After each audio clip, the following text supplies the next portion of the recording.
I got a new lens.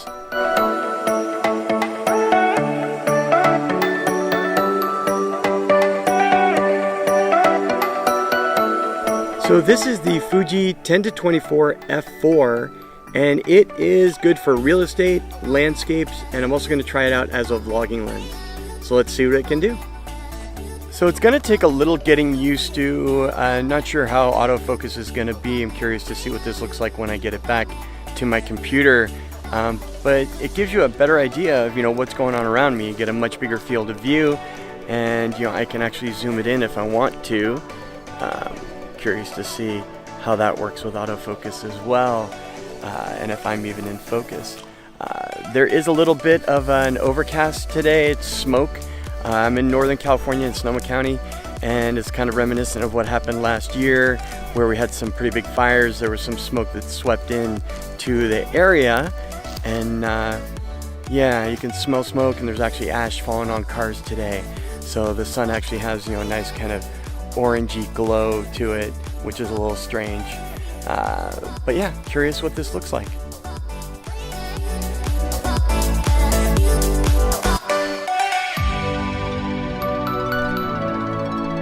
So I know it's not ideal to walk around with a Joby GorillaPod without a gimbal trying to shoot video. You're going to get camera shake, but there is optical image stabilization in this lens, and I'm really curious if it's any better than the 18-55.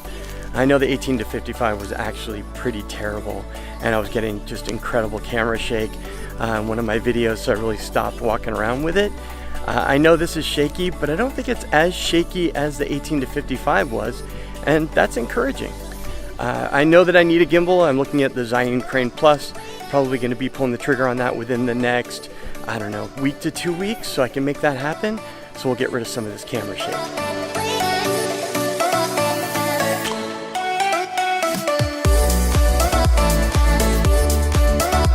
And now for the B-roll test.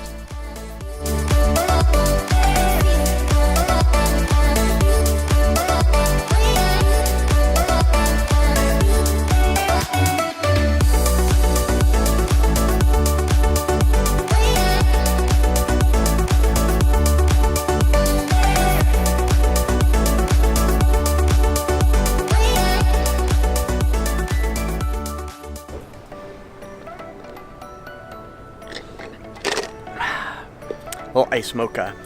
So, really curious what you think about this lens. I did have to add a variable ND filter to it, a 72mm thread. It was about $160, which was worth it because I got the higher level of filter. I've heard a lot of bad things about some of the other filters that are in the $50 to $100 range, and I really didn't want to take any chances. And I've used ProMaster for my 18-55, and I really like the results.